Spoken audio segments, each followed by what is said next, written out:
ಬುದ್ಧಿರ್ಬಲಂ ಯಶೋಧೈರ್ಯಂ ನಿರ್ಭಯತ್ವಂ ಅರೋಗತಾ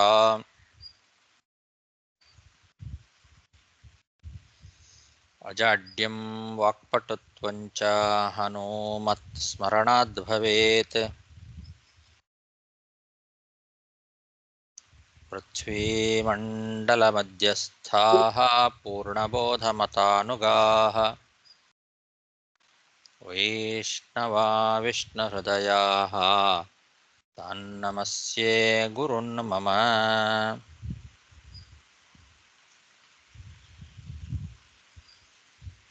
ಜನ್ಮಾದ್ಯಸ್ಯ ಯತೋನ್ಮಯಾತ್ ಇತರತಶ್ಚಾರ್ಥೇಷ್ವಭಿಜ್ಞಸ್ವರಾಟ್ ತೇನೇ ಬ್ರಹ್ಮಹೃದಾಯ ಆದಿಕವಯೇ ಮುಖ್ಯಂತಿ M ಸೂರಯಃ. ತೇಜೋ ವಾರಿಮೃದಾಂ ಯಥಾ ವಿನಿಮಯೋ ಯತ್ರ ತ್ರಿಸರ್ಗೋ ಮೃಷಾ ಧಾಮ್ನಾ ಸ್ವೇನ ಸದಾ ನಿರಸ್ತಕುಹಕಂ ಸತ್ಯಂ ಪರಂ ಧೀಮಹಿ. ಸೃಷ್ಟಿಸ್ಥಿತ್ಯಪ್ಯೇಹಾನಿಯತಿದೃಶಿತಮೋ ಬಂಧಮೋಕ್ಷಶ್ಚ ಯಸ್ಮಾದಸ್ಯ ಶ್ರೀಬ್ರಹ್ಮರುದ್ರಪ್ರಭೃತಿಸುರ ನರದ್ವೀಷಶತ್ರುತ್ಮಕಸ್ಯ ವಿಷ್ಣೋರ್ವ್ಯಸ್ತಾಃ ಸಮಸ್ತಾಃ ಸಕಲಗುಣನಿಧಿಃ ಸರ್ವದೋಷವ್ಯಪೇತಃ ಪೂರ್ಣಾನಂದೋ ವ್ಯಯೋ ಯೋ ಗುರುರಪಿ ಪರಮಃ ಚಿಂತಯೇತಂ ಮಹಾಂತಂ. ಯಂ ಪ್ರವ್ರಜन्तಮನುಪೇತಮಪೇತಕೃತ್ಯಂ ದ್ವೈಪಾಯನೋ ವಿರಹಕಾತರ ಆಜುಹಾವ ಪುತ್ರೇತಿ ತನ್ಮಯತಯಾ ತರವೋಪಿ ನೇದುಹೂತಂ ಸರ್ವಭೂತಹೃದಯಂ ಮುನಿಮಾನತೋಸ್ಮಿ. ಶ್ರೀಗುರುಭ್ಯೋ ನಮಃ. ಹರಿ ಓಂ. ಶ್ರೀಮದ್ಭಾಗವತದ ಅಷ್ಟಮ ಸ್ಕಂಧದ 6ನೇ ಅಧ್ಯಾಯದಲ್ಲಿ ಇವತ್ತು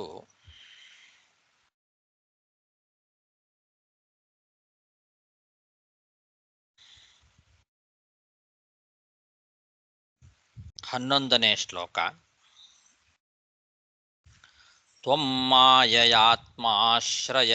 ಸ್ವಯೇದಂ ನಿರ್ಮಾಯ ವಿಶ್ವಂ ತದನು ಪ್ರವಿಷ್ಟಃ ಪಶ್ಯಂತಿ ಯುಕ್ತಾ ಮನಸಾ ಮನೀಷಿಣೋ ಗುಣವ್ಯವಾಯೇಪ್ಯಗುಣಂ ವಿಪಶ್ಚಿತಃ. ಚತುರ್ಮುಖ ಬ್ರಹ್ಮದೇವರು ಭಗವಂತನ ಸ್ತೋತ್ರ ಮಾಡ್ತಾ ಇದ್ದಾರೆ. ಎಲೆ ಭಗವಂತನೇ,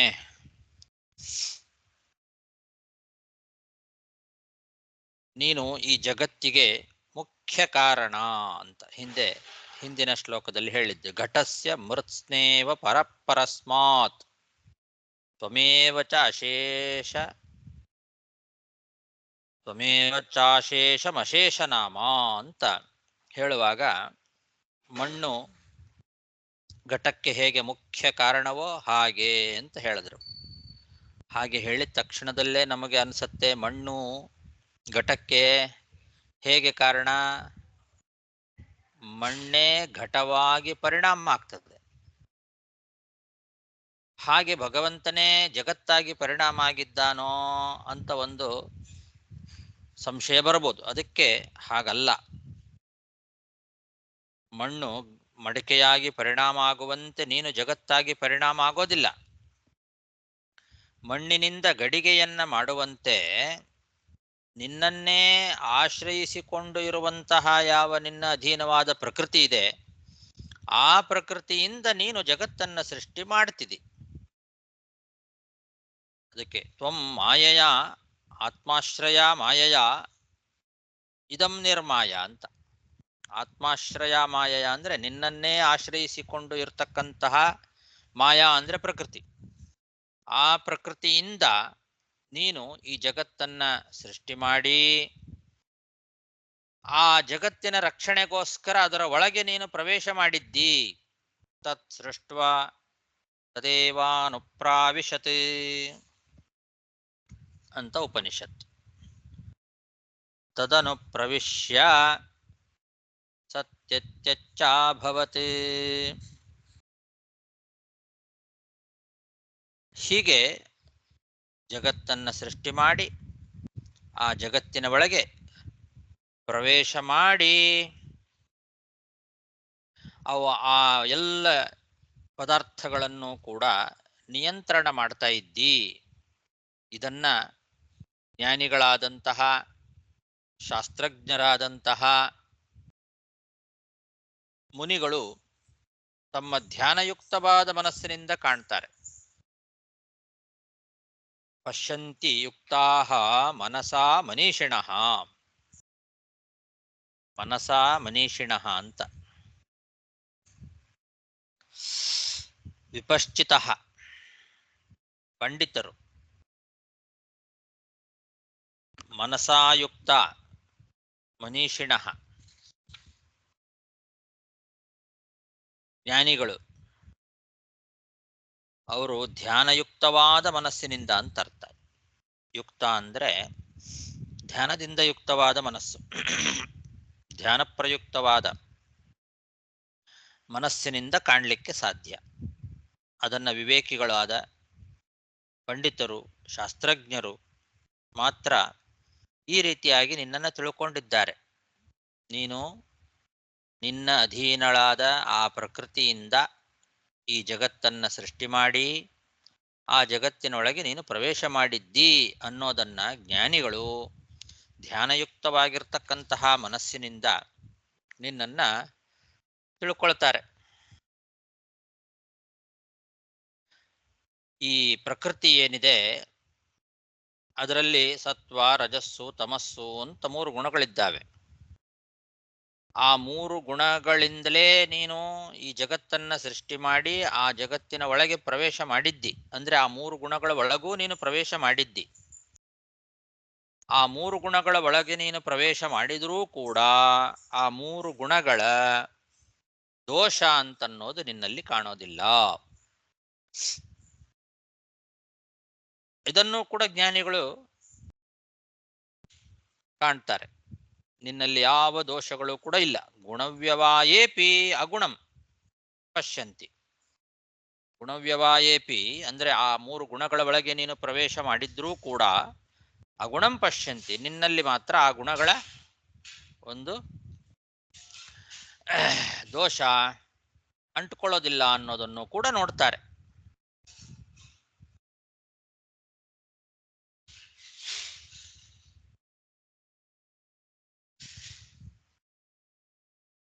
ಇದು ಕೂಡ ವೇದದಲ್ಲಿ ಹೃದಾ ಮನೀಷಾ ಮನಸಾಭಿಕ್ಲುಪ್ತೋ ಯಯೇವಂ ವಿದುರ ಅಮೃತಾಸ್ತೆ ಭವಂತಿ ಅನ್ನೋ ವೇದ ಹೇಳ್ತಾ ಇದೆ.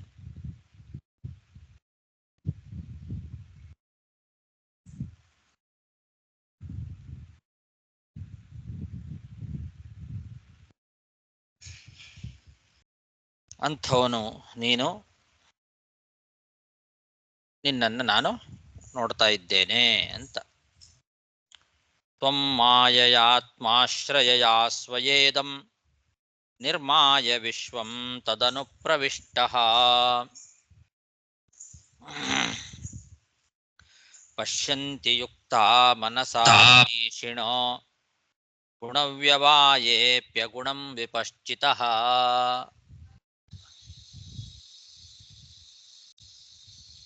ಯಥಾಗ್ನಿಮೇಧಸ್ಯ ಮೃತಂ ಚ ಗೋಷು ಭುವ್ಯನ್ನಮಂಬೂತ್ಖನನೆ ತಥೋರ್ವ್ಯಾಃ ಯೋಗೈರ್ಮನುಷ್ಯಾ ಅಧಿಯಂತಿ ಹಿತ್ವಾ ಗುಣೇಶು ಬುದ್ಧ್ಯಾ ಕವಯೋ ವಯಂತಿ.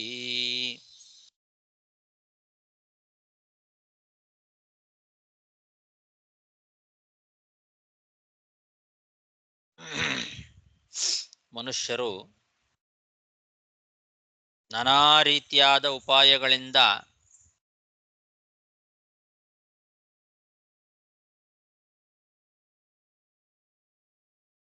ಯಾವ್ಯಾವುದೋ ಪದಾರ್ಥಗಳಿಂದ ಯಾವ್ದ್ಯಾವುದೋ ವಸ್ತುಗಳನ್ನು ಸಂಪಾದನೆ ಮಾಡ್ತಾರೆ. ಉದಾಹರಣೆಗೆ, ಕಟ್ಟಿಗೆ ಒಳಗೆ ಬೆಂಕಿ ಇದೆ.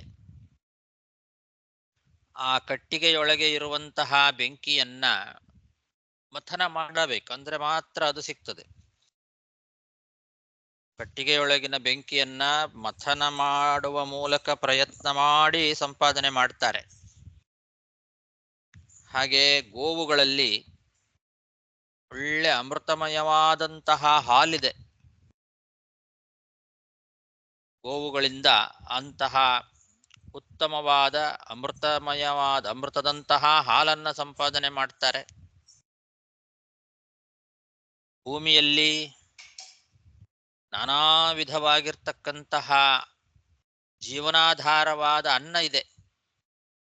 ಪ್ರಾಣಿಗಳಿಗೆ ಬೇಕಾಗುವ ಎಲ್ಲ ರೀತಿಯಾದ ಅನ್ನ ಭೂಮಿಯಲ್ಲಿ ಸಿಗತ್ತೆ.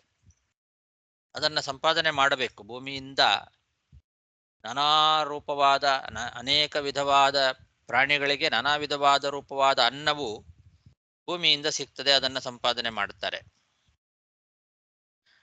ನೆಲದಲ್ಲಿ ಅದನ್ನ ಅಗದಾಗ ನಮಗೆ ಶೀತ ಪರಿಹಾರ, ಅನೇಕ ಪರಿಹಾರ ಮಾಡುವಂತಹ, ಸಂತಾಪವನ್ನು ಪರಿಹಾರ ಮಾಡುವಂತಹ ನೀರು ಸಿಗ್ತದೆ. ಭೂಮಿಯನ್ನು ಅಗಿಬೇಕು. ನೆಲವನ್ನು ಅಗದಾಗ ನಮಗೆ ಆ ನೀರು ಸಿಗ್ತದೆ. ಆ ನೀರಿನಿಂದ ನಮ್ಮ ಎಲ್ಲ ರೀತಿಯಾದ ಸಂತಾಪಗಳು ಪರಿಹಾರ ಆಗ್ತದೆ. ಈ ರೀತಿ ಅನೇಕ ಉಪಾಯಗಳಿಂದ ಮನುಷ್ಯರು ಇವುಗಳನ್ನೆಲ್ಲ ಸಂಪಾದನೆ ಮಾಡ್ತಾರೆ. ಹೇಗೋ ಹಾಗೆ ಜ್ಞಾನಿಗಳು ಶಾಸ್ತ್ರಗಳನ್ನು ಅಧ್ಯಯನ ಮಾಡಿ ಶ್ರವಣ ಮನನಾದಿಗಳಿಂದ ನಾನಾ ರೀತಿಯಾದ ಉಪಾಯಗಳಿಂದ ನಿನ್ನನ್ನ ಕಂಡುಕೊಳ್ತಾರೆ. ನೀನು ಕೂಡ ಕಟ್ಟಿಗೆ ಒಳಗೆ ಇರುವ ನಿರ್ಮಲವಾದ ಬೆಂಕಿಯಂತೆ ಇದ್ದಿ. ಗೋವುಗಳ ಒಳಗೆ ಇರುವ ಅಮೃತದಂಥ ಹಾಲಿನಂತೆ ಇದ್ದಿ. ಭೂಮಿಯಲ್ಲಿ ಪ್ರಾಣಿಗಳಿಗೆ ಜೀವನಕ್ಕೆ ಆಧಾರವಾದ ಅನ್ನದಂತೆ ಇದ್ದಿ. ನೆಲದ ಒಳಗೆ ಸಂತಾಪವನ್ನು ಪರಿಹಾರ ಮಾಡುವಂತಹ ನೀರಿನಂತೆ ಇದ್ದಿ. ಆದರೆ ಅದನ್ನ ಅನೇಕ ಉಪಾಯಗಳಿಂದ ಮನುಷ್ಯರು ಹೇಗೆ ಸಂಪಾದನೆ ಮಾಡಬೇಕೋ ಹಾಗೆ ನಿನ್ನನ್ನ ಶಾಸ್ತ್ರಾಧ್ಯಯನವೇ ಮೊದಲಾದಂತಹ ಅನೇಕ ಉಪಾಯಗಳಿಂದ ಕಾಣ್ಕೊಳ್ಬೇಕು. ಹಾಗೆ ಜ್ಞಾನಿಗಳು ಕಂಡುಕೊಳ್ತಾರೆ. ತ್ರಿಗುಣಗಳ ಒಳಗೆ ನೀನಿದ್ದಿ. ಈ ತ್ರಿಗುಣಗಳು ದೋಷಗಳವು. ಸತ್ವ ರಜಸ್ಸು ತಮಸ್ಸು ಅನ್ನೋ ತ್ರಿಗುಣಗಳು ದೋಷಗಳು. ಆದರೆ ಆ ದೋಷದ ಒಳಗೂ ಕೂಡ ನಿರ್ದುಷ್ಟನಾದ ನೀನಿದ್ದಿ. ಕಟ್ಟಿಗೆ ಒಳಗೆ ನಿರ್ಮಲವಾದ ಬೆಂಕಿ ಇದೆ. ಮೇಲ್ನೋಟಕ್ಕೆ ಬರೀ ಕಟ್ಟಿಗೆ, ಅದರ ಒಳಗೆ ನಿರ್ಮಲವಾದ ಬೆಂಕಿ. ಹಾಗೆ ಗೋವುಗಳ ಒಳಗೆ ನಿರ್ಮಲವಾದ ಅಮೃತದಂತಹ ಹಾಲು. ತ್ರಿಗುಣಗಳ ಒಳಗೆ ನೀನು ನಿರ್ಮಲವಾಗಿದ್ದಿ. ಇಲ್ಲಿ ಬೆಂಕಿ ನಿರ್ಮಲ, ಹಾಗೆ ನೀನು ಕೂಡ ನಿರ್ಮಲ. ಅಮೃತದಂತಹ ಹಾಲು ಗೋವುಗಳಲ್ಲಿ, ನೀನು ಕೂಡ ಮೋಕ್ಷರೂಪ ಅಮೃತವನ್ನ ಕೊಡುವವನು, ಅಮೃತದಾಯಕನಾದಂಥವನು. ಇನ್ನು ಭೂಮಿಯಲ್ಲಿ ಪ್ರಾಣಿಗಳಿಗೆ ಜೀವನಾಧಾರವಾದ ಅನ್ನ ಇದೆ. ಹಾಗೆ ನೀನು ಎಲ್ಲಾ ಪ್ರಾಣಿಗಳಿಗೂ ಜೀವನಾಧಾರನಾಗಿದ್ದಿ. ಹಾಗೆ ಭೂಮಿಯ ಒಳಗೆ ಅಗದಾಗ ಸಂತಾಪವನ್ನು ಪರಿಹಾರ ಮಾಡುವ ನೀರಿದೆ. ನೀನು ಕೂಡ ಎಲ್ಲರ ಸಕಲ ತಾಪಗಳನ್ನ ಪರಿಹಾರ ಮಾಡುವಂಥವನೇ. ಅಂತಹ ನಿನ್ನನ್ನು ಕಂಡುಕೊಳ್ತಾರೆ ಅಂತ ಪ್ರತಿಯೊಂದಕ್ಕೂ ಕೂಡ ಭಗವಂತನಲ್ಲಿ ಇಲ್ಲಿ ಕೊಟ್ಟಂತಹ 4 ದೃಷ್ಟಾಂತಗಳನ್ನು ಕೂಡ ಅವುಗಳು ಏನು ಮಾಡ್ತಾವೋ ಅದು ಇವನಲ್ಲಿ ಆ ಗುಣ ಇದೆ. ಅದನ್ನು ತಿಳ್ಕೊಳ್ಬೇಕು. ಯಥಾ ಅಗ್ನಿಂ ಏಧಸಿ ಅಮೃತಂ ಚ ಗೋಷು ಎರಡನೇದ್ದು, ಭುವಿ ಅನ್ನಂ ಅಂಬು ಉತ್ಖನನೆ ತಥಾ ಉರ್ವ್ಯಾಹ. ಈ 4ಕ್ಕೂ ಕೂಡ ಒಂದೊಂದು ವಿಶಿಷ್ಟವಾದಂತಹ ಗುಣ ಇದೆ. ಆ ಗುಣಗಳು ನಿನ್ನಲ್ಲಿ ಇದೆ ಅಂತ ಅನ್ವಯ ಮಾಡಿಕೊಳ್ಬೇಕು. ಕಟ್ಟಿಗೆ ಒಳಗೆ ನಿರ್ಮಲವಾದ ಬೆಂಕಿ ಇದ್ದಂತೆ ಈ ತ್ರಿಗುಣ ಒಳಗೆ ನಿರ್ಮಲವಾಗಿ ನೀನು ಇದ್ದಿ. ಗೋವಿನ ಒಳಗೆ ಅಮೃತದಂತಹ ಹಾಲು ಇರುವಂತೆ ನೀನು ಈ ತ್ರಿಗುಣಗಳ ಒಳಗೆ ಮೋಕ್ಷರೂಪವಾದ ಅಮೃತವನ್ನ ಕೊಡುವವನಾಗಿ ಇದ್ದಿ. ಹಸು ಅಮೃತಮಯವಾದ ಹಾಲನ್ನು ಹೇಗೆ ಕೊಡ್ತದೋ ಹಾಗೆ ನೀನು ಅಮೃತಮಯವಾದ ಮೋಕ್ಷವನ್ನು ಕೊಡುವವನು ಅಂತ ಅದಕ್ಕೆ ದೃಷ್ಟಾಂತ. ಹಾಗೆ ಪೃಥ್ವಿಯಲ್ಲಿ ಎಲ್ಲ ಪ್ರಾಣಿಗಳಿಗೆ ಜೀವನಾಧಾರವಾದ ಅನ್ನ ಇರುವಂತೆ ನೀನು ಕೂಡ ಎಲ್ಲ ಪ್ರಾಣಿಗಳಿಗೆ ಜೀವನಾಧಾರನಾಗಿದ್ದಿ. ಹಾಗೆ ಭೂಮಿಯನ್ನು ಅಗದಾಗ ಸಂತಾಪವನ್ನು ಪರಿಹಾರ ಮಾಡುವ ನೀರು ಸಿಗುವಂತೆ ನೀನು ಎಲ್ಲರ ಸಂತಾಪವನ್ನು ಪರಿಹಾರ ಮಾಡುವವನಾಗಿದ್ದಿ ಅಂತ ಜ್ಞಾನಿಗಳು ನಾನಾ ರೀತಿಯಾದ ಉಪಾಯಗಳಿಂದ, ಅಂದ್ರೆ ಶಾಸ್ತ್ರಾಧ್ಯಯನವೇ ಮೊದಲಾದ ಉಪಾಯಗಳಿಂದ ನಿನ್ನನ್ನು ಕಂಡುಕೊಳ್ಳುತ್ತಾರೆ. ಈ ತ್ರಿಗುಣಗಳ ಒಳಗೆ ಕರ್ಮವಶದಿಂದ ನೀನು ಇರೋದಲ್ಲ, ನಾವೆಲ್ಲ ಕರ್ಮವಶದಿಂದ ಇದ್ದೇವೆ. ನಮ್ಮ ನಮ್ಮ ಕರ್ಮಕ್ಕೆ ಅಧೀನರಾಗಿ ಆ ಕರ್ಮವಶದಿಂದ ನಾವು ಈ ತ್ರಿಗುಣಗಳ ಬಂಧನಕ್ಕೆ ಒಳಗಾಗಿದ್ದೇವೆ. ಆದರೆ ನೀನು ತ್ರಿಗುಣಗಳ ಒಳಗೆ ಇದ್ರೂ ಕೂಡ ಇರೋದು ಕರ್ಮವಶದಿಂದ ಅಲ್ಲ, ನೀನು ಬುದ್ಧಿಪೂರ್ವಕವಾಗಿ ಇದ್ದಿ. ಬುದ್ಧ್ಯಾ ಗುಣೇಶು ಕವಯಃ ವಯಂತಿ. ಗುಣೇಶು ಬುದ್ಧ್ಯ, ಬುದ್ಧಿಪೂರ್ವಕವಾಗಿಯೇ ನೀನು ಆ ಗುಣಗಳೊಳಗೆ ಪ್ರವೇಶ ಮಾಡಿದ್ದಿ. ನಾವೆಲ್ಲ ಬುದ್ಧಿಪೂರ್ವಕವಾಗಿ ಇಲ್ಲ. ನಮಗೆ ಬೇಕಾದಾಗ ಪ್ರವೇಶ ಮಾಡೋದು, ಬೇಡವಾದಾಗ ಬಿಡೋದು, ಇದೆಲ್ಲ ನಾವು ಇಷ್ಟಪಟ್ಟು ನಾವು ಬುದ್ಧಿಪೂರ್ವಕವಾಗಿ ಮಾಡಿದ್ದಲ್ಲ. ಕರ್ಮವಶಾತ್ ನಾವು ಬಂಧನಕ್ಕೆ ಒಳಗಾಗಿ ಬಿಟ್ಟಿದ್ದೇವೆ. ಅದು ನಮ್ಮ ಕೈಯಲ್ಲಿಲ್ಲ. ಆದರೆ ನೀನು ಹಾಗಲ್ಲ, ಬುದ್ಧಿಪೂರ್ವಕವಾಗಿ ನೀನು ಗುಣಗಳೊಳಗೆ ಪ್ರವೇಶ ಮಾಡಿದ್ದಿ ಅಂತ. ಹಾಗಾಗಿ ನಿನಗೆ ಆ ಗುಣಗಳ ಬಂಧನ ಇಲ್ಲ.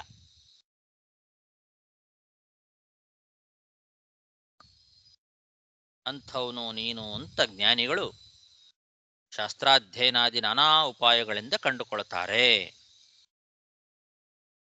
ಯಥಾಗ್ನಿಮೇಧಸ್ಯ ಮೃತಂ ಚ ಗೋಷು ಭುವ್ಯನ್ನಮಂಬೂತ್ಖನನೆ ತಥೋರ್ವ್ಯಾಃ ಯೋಗೈರ್ಮನುಷ್ಯಾ ಅಧಿಯಂತಿ ಹಿತ್ವಾ ಗುಣೇಶು ಬುದ್ಧ್ಯಾ ಕವಯೋ ವಯಂತಿ.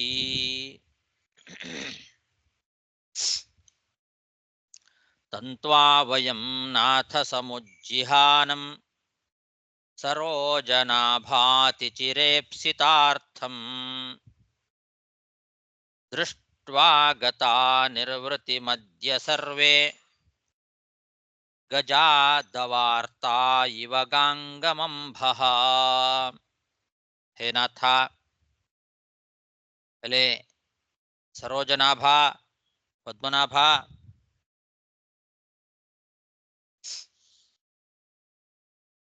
ನಾವೆಲ್ಲ ಅನೇಕ ವರ್ಷಗಳಿಂದ ಬಯಸಿರ್ತಕ್ಕಂತಹ ಪರಮಪುರುಷಾರ್ಥ ಅದು ನೀನೇ. ಪರಮಪುರುಷಾರ್ಥವನ್ನ ಅನೇಕ ವರ್ಷಗಳಿಂದ ನಾವೆಲ್ಲ ಬಯಸಿದ್ವಿ. ನಾವು ಇಷ್ಟಪಟ್ಟಂತಹ ಆ ಪರಮಪುರುಷಾರ್ಥ ಅದು ನೀನೇ ನಮಗೆ. ಅಂತಹ ನೀನೇ ನಮ್ಮ ಮುಂದೆ ಬಂದು ಈಗ ನಿಂತಿದ್ದಿ.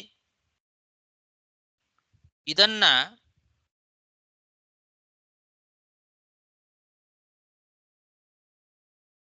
ಕಂಡಾಗ ನಮಗೆಷ್ಟು ಆನಂದ ಆಗ್ತಾ ಇದೆ. ತಡ್ಕೊಳಿಕ್ಕಾಗ್ತಾ ಇಲ್ಲ, ಅಷ್ಟು ಆನಂದ ಆಗ್ತಾ ಇದೆ ನಮಗೆ ನಿನ್ನನ್ನು ನೋಡಿ. ಎಷ್ಟು ವರ್ಷಗಳ ಒಂದು ಅಪೇಕ್ಷೆ, ನಿನ್ನನ್ನ ನಾವು ಬಯಸಿದ್ವಿ. ಅನೇಕ ವರ್ಷಗಳಿಂದ ನಾವು ಬಯಸಿದ ಪರಮಪುರುಷಾರ್ಥ ಬಂದು ಎದುರಿಗೆ ನಿಂತಾಗ ಎಷ್ಟು ಆನಂದ ಆಗ್ತದೆ. ಒಂದು ಆನೆಗೆ ಕಾಡಿನಲ್ಲಿ ಕಾಡಿಗಿಚ್ಚಿಗೆ ಸಿಕ್ಕಾಕೊಂಡು ತುಂಬಾ ಸಂತಾಪ ಪಡ್ತಾ ಇರ್ತದೆ. ಅಂತಹ ಆನೆಗೆ ಗಂಗಾಜಲ ಸಿಕ್ಕರೆ ಎಷ್ಟು ಆನಂದ ಆಗಬೇಕು.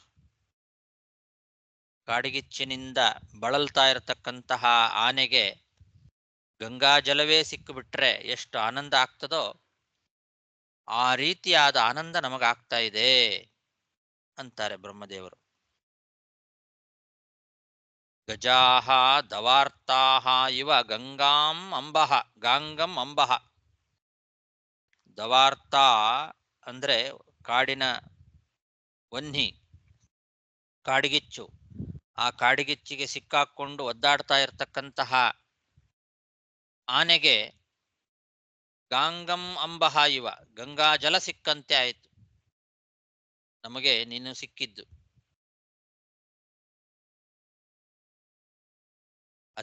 ಅತಿಚಿರ ಈಪ್ಸಿತಾರ್ಥ. ನೀನು ಅತಿಚಿರ ಈಪ್ಸಿತಾರ್ಥ ಅಂದ್ರೆ ಅತ್ಯಂತ ಅನೇಕ ವರ್ಷಗಳ ಕಾಲ ನಾವು ಬಯಸಿದ್ದು ಪುರುಷಾರ್ಥ, ಪರಮಪುರುಷಾರ್ಥ ನೀನು. ಅಂತಹ ನಿನ್ನನ್ನು ನೋಡಿ ನಮಗೆ ಅಷ್ಟು ಆನಂದ ಆಗಿದೆ. ಕಾಡಿಗಿಚ್ಚಿನಿಂದ ಬಳಲ್ತಾ ಇರತಕ್ಕಂತಹ ಆನೆಗೆ ಗಂಗಾ ಜಲ ಸಿಕ್ಕಾಗ ಆಗುವ ಆನಂದದಂತೆ ನಮಗೆ ಇವತ್ತು ನಿನ್ನನ್ನು ಕಂಡು ಆನಂದವಾಗ್ತಾ ಇದೆ. ತಂತ್ವಾವಯಂ ನಾಥ ಸಮುಜ್ಜಿಹಾನಂ ಸರೋಜನಾಭಾತಿ ಚಿರೇಪ್ಸಿತಾರ್ಥಂ ದೃಷ್ಟ್ವಾ ಗತಾ ನಿರ್ವೃತಿಮದ್ಯ ಸರ್ವೇ ಗಜಾದವಾರ್ತಾ ಇವ ಗಾಂಗಮಂಭಃ. ಸತ್ವಂ ವಿಧತ್ಸ್ವಾಖಿಲಲೋಕಪಾಲಾಃ ವಯಂ ಯದರ್ಥಾಸ್ತವ ಪಾದಮೂಲಂ ಸಮಾಗತಾಸ್ತೆ ಬಹಿರಂತರಾತ್ಮನ್ ಕಿಂ ವಾದ್ಯ ವಿಜ್ಞಾಪ್ಯಮಶೇಷ ಸಾಕ್ಷಿಣಃ. ನೀನು ಎಲ್ಲರ ಒಳಗೂ ಇದ್ದಿ, ಹೊರಗೂ ಇದ್ದಿ. ಬಹಿರಂತರಾತ್ಮನ್ ಅಂತ ಇಡೀ ಜಗತ್ತಿನ ಹೊರಗೂ ಇದ್ದಿ, ಒಳಗೂ ಇದ್ದಿ. ಎಲ್ಲಾ ಜೀವರ ಒಳಗೂ ಇದ್ದಿದಿ, ಹೊರಗೂ ಇದ್ದಿದಿ. ನಿಯಾಮಕನಾಗಿ ಇದ್ದಿದಿ ನೀನು. ಎಲ್ಲರನ್ನೂ ಹೊರಗೂ ಒಳಗೂ ನಿಯಮನ ಮಾಡ್ತಾ ಇದ್ದಿ. ನಾವೆಲ್ಲ ಲೋಕಪಾಲಕರು. ಯಾಕೆ ಈಗ ನಿನ್ನತ್ರ ಬಂದಿದ್ದೇವೆ ಅನ್ನೋದು ನಿನಗೆ ಗೊತ್ತೇ ಇದೆ. ಈಗ ನಿನ್ನ ಪಾದಮೂಲವನ್ನ ಯಾವ ಉದ್ದೇಶ ಇಟ್ಟುಕೊಂಡು ಬಂದಿದ್ದೇವೆ ಅನ್ನೋದು ನಿನಗೆ ಗೊತ್ತೇ ಇದೆ. ಅದನ್ನು ನಡೆಸಿಕೊಡು. ನಾವೇನು ಕೇಳಬೇಕಾಗಿಲ್ಲ. ಇಂಥದ್ದನ್ನು ನೀನು ಮಾಡು ಅಂತ ನಾವು ಕೇಳೋ ಅವಶ್ಯಕತೆನೇ ಇಲ್ಲ. ಯಾಕೆ? ನಾವೀಗ ಯಾಕೆ ಬಂದಿದ್ದೇವೆ ಅನ್ನೋದು ನಿನಗೆ ಗೊತ್ತೇ ಇದೆ. ಎಲ್ಲರ ಒಳಗೂ ಹೊರಗೂ ವ್ಯಾಪಿಸಿಕೊಂಡಿರ್ತಕ್ಕಂಥವನನ್ನು, ಎಲ್ಲರನ್ನೂ ನಿಯಮನ ಮಾಡ್ತಕ್ಕಂಥವನು ನೀನು. ಹಾಗಾಗಿ ನಾವು ಯಾಕೆ ಬಂದಿದ್ದೇವೆ ಅನ್ನೋದು ನಿನಗೆ ಗೊತ್ತಿದೆ. ಅದನ್ನು ನಡೆಸ್ಕೊಡು. ಎಲ್ಲವನ್ನು ಪ್ರತ್ಯಕ್ಷವಾಗಿ ಕಾಣುವಂತ ನಿನಗೆ ನಾವೇನು ಹೇಳಬೇಕು? ನಾವೇನು ವಿಜ್ಞಾಪನೆ ಮಾಡ್ಕೊಳ್ಬೇಕು? ಕಿಂವಾ ಆದ್ಯ ವಿಜ್ಞಾಪ್ಯಂ ಅಶೇಷ ಸಾಕ್ಷಿಣಃ. ಅಶೇಷ ಸಾಕ್ಷಿ ನೀನು. ಎಲ್ಲರಿಗೂ ಸಾಕ್ಷಿ ರೂಪದಲ್ಲಿ ಎಲ್ಲವನ್ನು ಪ್ರತ್ಯಕ್ಷವಾಗಿ ಕಾಣುವನು ನೀನು. ಇಂತಹ ನಿನಗೆ ನಾವು ವಿಜ್ಞಾಪನೆ ಮಾಡ್ಕೊಳ್ಳೋದು ಏನಿದೆ? ಇಂಥದ್ದು ಮಾಡು ದೇವರೇ ಅಂತ ನಾವೇನು ಕೇಳ್ಕೊಳ್ಬೇಕು? ಎಲ್ಲ ಗೊತ್ತೇ ಇದೆ ನಿನಗೆ. ನಾವೀಗ ಯಾಕೋಸ್ಕರ ಬಂದಿದ್ದೇವೆ, ಯಾವುದಕ್ಕೋಸ್ಕರ ನಿನ್ನ ಈ ಪಾದಮೂಲವನ್ನು ಆಶ್ರಯಿಸಿದ್ದೇವೆ? ಯದರ್ಥಾಹ ತವ ಪಾದಮೂಲಂ ವಯಂ. ನಾವೆಲ್ಲ ಲೋಕಪಾಲಕರೆಲ್ಲ ಈಗ ಬಂದಿದ್ದೇವಲ್ಲ, ನಾವೆಲ್ಲ ಯಾವುದಕ್ಕೋಸ್ಕರ ನಿನ್ನ ಈ ಪಾದಮೂಲವನ್ನು ಆಶ್ರಯಿಸಿಕೊಂಡು ಬಂದಿದ್ದೇವೆ ಇವಾಗ ಅನ್ನೋದು ನಿನಗೆ ಗೊತ್ತೇ ಇದೆ. ಅದನ್ನು ನಡೆಸ್ಕೊಡು ಅಷ್ಟೇ. ಸರ್ವಸಾಕ್ಷಿ ನೀನು. ನಿನಗೆ ನಾವೇನು ವಿಜ್ಞಾಪನೆ ಮಾಡ್ಕೊಳ್ಳೋದಿದೆ? ಇಂಥದ್ದು ಮಾಡು ಅಂತ ನಾವೇನು ವಿಜ್ಞಾಪನೆ ಮಾಡ್ಕೊಳ್ಳೋ ಅವಶ್ಯಕತೆನೇ ಇಲ್ಲ. ನಿನಗೆ ಗೊತ್ತೇ ಇದೆ ಎಲ್ಲ. ಸಕಲ ಸಾಕ್ಷಿ, ಬಹಿರಂತರ ಆತ್ಮನ್, ಎಲ್ಲ ಹೊರಗೂ ಒಳಗೂ ವ್ಯಾಪಿಸಿಕೊಂಡು ನಿಯಾಮಕನಾಗಿರ್ತಕ್ಕಂಥವನಾದ್ರಿಂದ ನಾವು ವಿಜ್ಞಾಪನೆ ಮಾಡ್ಕೊಳ್ಳುವಂಥದ್ದೇನಿದೆ? ನಮ್ಮ ಉದ್ದೇಶವನ್ನು ಈಡೇರಿಸು, ನಮ್ಮ ಅಪೇಕ್ಷೆಯನ್ನ ಈಡೇರಿಸು ಭಗವಂತ. ಸತ್ವಂ ವಿಧತ್ಸ್ವಾಖಿಲ ಲೋಕಪಾಲಾಃ ವಯಂ ಯದರ್ಥಾಸ್ತವ ಪಾದಮೂಲಂ ಸಮಾಗತಾಸ್ತೆ ಬಹಿರಂತರಾತ್ಮನ್ ಕಿಂ ವಾದ್ಯ ವಿಜ್ಞಾಪ್ಯಮಶೇಷ ಸಾಕ್ಷಿಣಃ.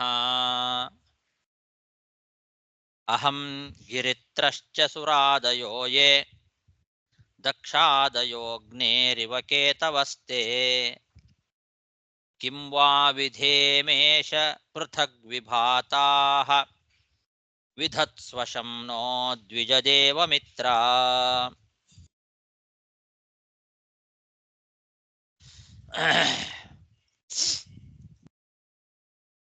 ನೀನು ಎಲ್ಲ ಋಷಿಗಳಿಗೂ ಎಲ್ಲ ದೇವತೆಗಳಿಗೂ ಆಪ್ತ ಮಿತ್ರನಾಗಿರ್ತಕ್ಕಂತಹ ಪ್ರಭು ನೀನು. ಅಂತಹ ಜಗತ್ಸ್ವಾಮಿಯಾದ ಒಡೆಯನೇ ನಾನು, ಮತ್ತೆ ಈ ಶಿವ, ಮತ್ತೆ ಸುರಾದಯ ಈ ದೇವತೆಗಳು, ದಕ್ಷಾದಯ ದಕ್ಷ ಪ್ರಜಾಪತಿ ಮೊದಲಾದವರು, ಇವು ಎಲ್ಲರೂ ಬೆಂಕಿಯ ಮುಂದೆ ಕಿಡಿಗಳಂತೆ. ಬೆಂಕಿ ಉರಿತಾ ಇರುವಾಗ ಸಣ್ಣ ಸಣ್ಣ ಸಣ್ಣ ಸಣ್ಣ ಕಿಡಿಗಳು ಹಾರ್ತಾ ಇರ್ತದೆ. ಆ ಥರ ನಾವೆಲ್ಲ, ನಾನಾಗಿರ್ಬೋದು, ಈ ರುದ್ರ ಆಗಿರ್ಬೋದು, ಎಲ್ಲ ದೇವತೆಗಳಿರ್ಬೋದು, ಪ್ರಜಾಪತಿಗಳು ಅಂತ ಕರೆಸ್ಕೊಂಡಿರ್ತಕ್ಕಂಥವ್ರು ಬಹಳ ಜನ ಇದ್ದಾರೆ, ದಕ್ಷ ಪ್ರಜಾಪತಿ ಮೊದಲಾದವರು ఎవರಿರ್ಬೋದು. ನಾವೆಲ್ಲರೂ ಕೂಡ ಕಿತವಹ ಕೇತವಹ ಅಗ್ನೇರಿವ ಕೇತವಹ, ಉರಿತಕ್ಕಂತಹ ಅಗ್ನಿಯಲ್ಲಿ ಸಣ್ಣ ಸಣ್ಣ ಕಿಡಿಗಳು ಹಾರದಂಗೆ ನಾವೆಲ್ಲ ಇದ್ದೇವೆ. ಅಲ್ಪವಾದ ಪ್ರಕಾಶ ಅಂತ ಅರ್ಥ. ಕಿಡಿಗಳಿಗೆ ಎಷ್ಟು ಪ್ರಕಾಶ ಇರ್ತದೆ? ಬೆಂಕಿಯ ಪ್ರಕಾಶದ ಮುಂದೆ ಕಿಡಿಗಳ ಪ್ರಕಾಶ ಬಹಳ ಅಲ್ಪ. ಮತ್ತೆ ಬೆಂಕಿ ಪ್ರಕಾಶ, ಬೆಂಕಿ ಉರಿತಾ ಇರುವಾಗ ಕಿಡಿಗಳು ಬೇರೆ ಬೇರೆ ಬೇರೆ ಬೇರೆಯಾಗಿ ಹಾರ್ತಾ ಇರ್ತವೆ. ಎಲ್ಲಾ ಕಿಡಿಗಳು ಬೇರೆ ಬೇರೆಯಾದ ಕಿಡಿಗಳೇ, ಎಲ್ಲ ಒಂದೇ ಕಿಡಿಗಳಲ್ಲ. ಪೃಥಗ್ ವಿಭಾವಿತಾಹ, ಪ್ರತ್ಯೇಕವಾಗಿ ಬೇರೆ ಬೇರೆಯಾದ ಸಣ್ಣ ಸಣ್ಣ ಪ್ರಕಾಶವುಳ್ಳಂತಹ ಕಿಡಿಗಳು. ಹಾಗೆ ನಾವೆಲ್ಲ ಇದ್ದೇವೆ ನಿನ್ನ ಮುಂದೆ. ನೀನು ದೊಡ್ಡ ಬೆಂಕಿ ಆದರೆ ಆ ಬೆಂಕಿಯ ಮುಂದೆ ಇರುವಂತಹ ಸಣ್ಣ ಸಣ್ಣ ಕಿಡಿಗಳು ನಾವೆಲ್ಲ. ನಾನು ಬ್ರಹ್ಮದೇವರು, ನಾನು ಅಥವಾ ಗಿರಿತ್ರಹ ಇವನು ರುದ್ರ, ಸುರಾದಯ ಅಂದರೆ ಎಲ್ಲ ದೇವತೆಗಳು, ಮತ್ತು ದಕ್ಷಾದಯ ದಕ್ಷ ಪ್ರಜಾಪತಿ ಮೊದಲಾದವರು ಎಲ್ಲರೂ ನಾವೆಲ್ಲ ಸಣ್ಣ ಸಣ್ಣ ಕಿಡಿಗಳಂತೆ ಬೇರೆ ಬೇರೆಯಾಗಿದ್ದೇವೆ, ಸಣ್ಣ ಪ್ರಕಾಶವುಳ್ಳವರಾಗಿದ್ದೇವೆ. ನಿನ್ನಿಂದಲೇ ಜ್ಞಾನವನ್ನು ಪಡೆದುಕೊಂಡು ನಿನ್ನಿಂದಲೇ ಹುಟ್ಟಿದವರು ನಾವು.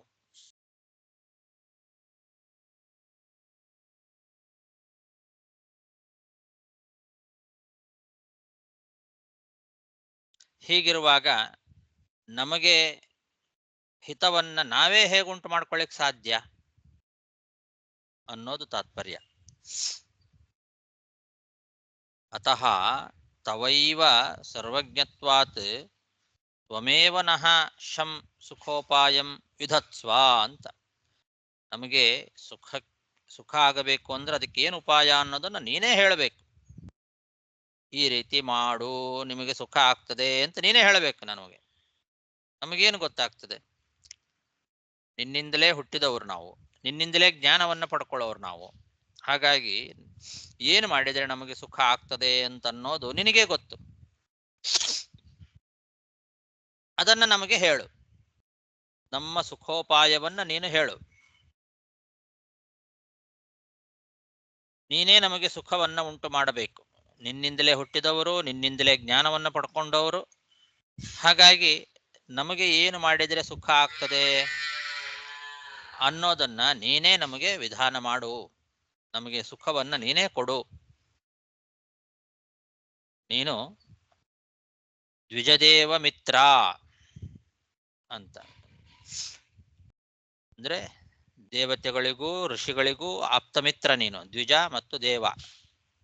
ದ್ವಿಜರು ಅಂದ್ರೆ ಋಷಿಗಳು, ದೇವ ಅಂದ್ರೆ ದೇವತೆಗಳು. ದ್ವಿಜದೇವತೆಗಳಿಗೆ ಮಿತ್ರ ನೀನು, ದ್ವಿಜದೇವ ಮಿತ್ರ ಅಂತ. ಇನ್ನೊಂದು ಪಾಠ ಇದೆ,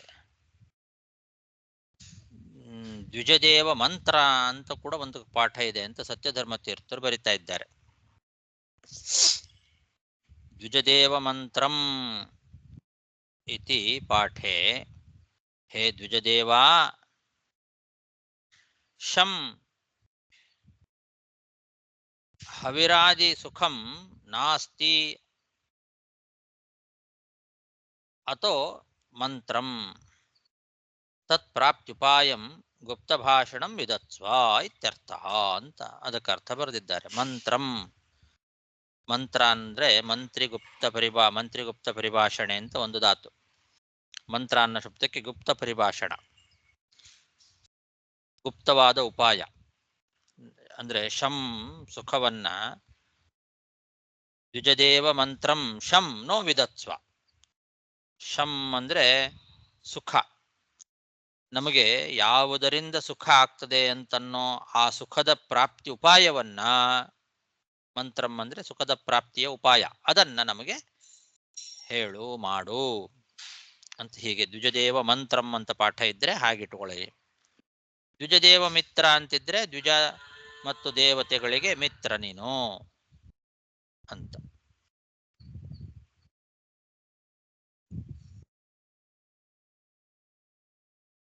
ಮಂತ್ರಂ ಅಂತ ಪಾಠ ಇದ್ರೆ ಉಪಾಯ ಅಂತ ಅರ್ಥ. ಮಂತ್ರವನ್ನ ಉಪಾಯವನ್ನ ನಮಗೆ ಹೇಳು ಅಂತ. ಹೀಗೆ ಎರಡು ಪಾಠ ಇಟ್ಕೊಳ್ಬಹುದು.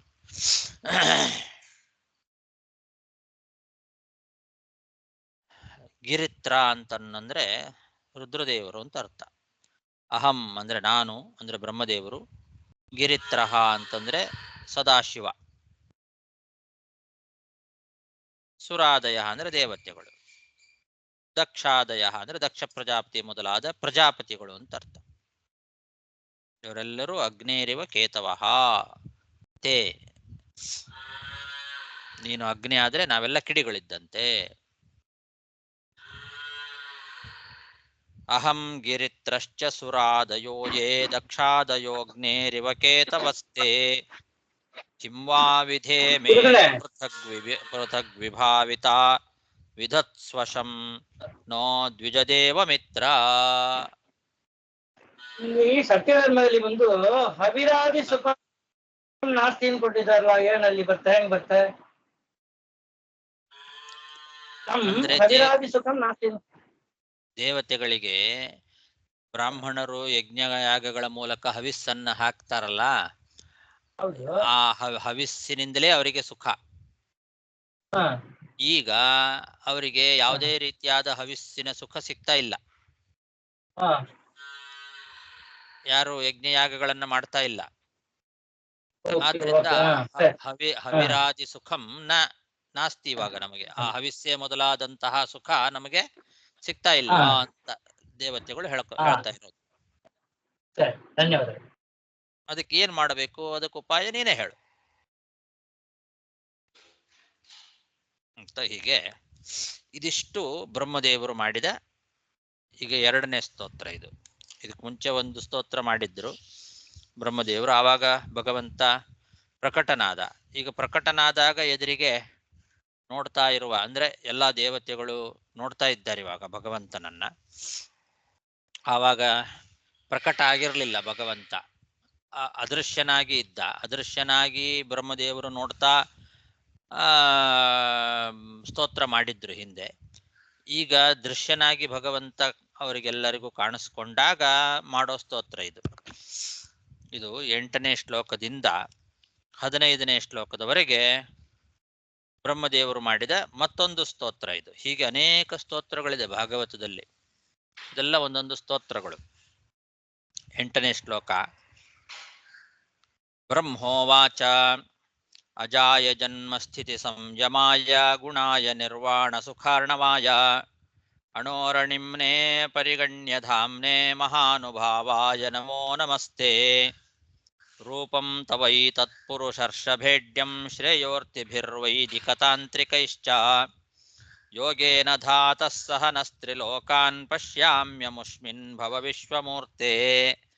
ತ್ವಯ್ಯಗ್ರ ಆಸೀದಿದಮಾತ್ಮತಂತ್ರೇ ತ್ವಮಾದಿರಂತೋ ಜಗತೋಸ್ಯ ಮಧ್ಯಂ ಘಟಸ್ಯ ಮೃತ್ಸ್ನೇವ ಪರಸ್ಮಾತ್ ತ್ವಮೇವ ಚಾಶೇಷಮಶೇಷನಾಮ ತ್ವಂ ಮಾಯಯಾತ್ಮಾಶ್ರಯಯಾ ಸ್ವಯೇದಂ ನಿರ್ಮಾಯ ವಿಶ್ವಂ ತದನುಪ್ರವಿಷ್ಟಃ ಪಶ್ಯಂತಿ ಯುಕ್ತಾ ಮನಸಾ ಮನೀಷಿಣೋ ಗುಣವ್ಯವಾಯೇಪ್ಯಗುಣಂ ವಿಪಶ್ಚಿತಃ ಯಥಾಗ್ನಿಮೇಧಸ್ಯ ಮೃತಂ ಚ ಘೋಷೋ ಭುವ್ಯನ್ನಮಂಬೂತ್ಖನನೆ ತಥೋರ್ವ್ಯಾಃ ಯೋಗೈರ್ಮನುಷ್ಯಾ ಅಧಿಯಂತಿ ಹಿತ್ವಾ ಗುಣೇಶು ಬುದ್ಧ್ಯಾ ಕವಯೋ ವಯಂತಿ ತಂತ್ವಾ ವಯಂ ನಾಥ ಸಮುಜ್ಜಿಹಾನಂ ಸರೋಜನಾ ಭಾತಿ ಚಿರೇಪ್ಸಿತಾರ್ಥಂ ದೃಷ್ಟ್ವಾ ಗತಾ ನಿರ್ವೃತಿ ಮಧ್ಯ ಸರ್ವೇ ಗಜಾದವಾರ್ತಾ ಇವ ಗಾಂಗಮಂಭಃ ಸತ್ವಂ ವಿಧತ್ಸ್ವಾಖಿಲ ಲೋಕಪಾಲಾ ವಯಂ ಯದರ್ಥಾಸ್ತವ ಪಾದಮೂಲಂ ಸಮಾಗತಾಸ್ತೆ ಬಹಿರಂತರಾತ್ಮನ್ ಕಿಂ ವಾದ್ಯ ವಿಜ್ಞಾಪ್ಯಮಶೇಷ ಸಾಕ್ಷಿಣಃ ಅಹಂ ಗಿರಿತ್ರಶ್ಚ ಸುರಾದಯೋ ಯೇ ದಕ್ಷಾದಯೋಗ್ನೇರಿವ ಕೇತವಸ್ತೆ ಕಿಂ ವಾ ವಿಧೇಮೇಷ ಪೃಥಗ್ ವಿಭಾವಿತಾ ವಿಧತ್ಸ್ವಶಂ ನೋ ದ್ವಿಜದೇವ ಮಿತ್ರ. ಶ್ರೀಮದ್ಭಾಗವತೆ ಅಷ್ಟಮಸ್ಕಂದೆ ಬ್ರಹ್ಮಕೃತ ಸ್ತೋತ್ರಂ ಸಂಪೂರ್ಣಂ. ಶ್ರೀಕೃಷ್ಣಾರ್ಪಣಮಸ್ತು.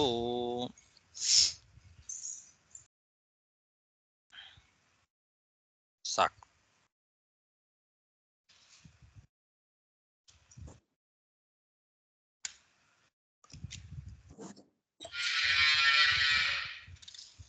ಧನ್ಯವಾದಗಳು. ತುಂಬಾ ಧನ್ಯವಾದಗಳು ಆಚಾರ್ಯ.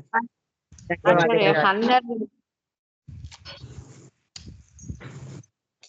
ಧನ್ಯವಾದಗಳು. ಹರೇ ನಮಸ್ಕಾರ ಗುರುಗಳೇ. ಹರೇ.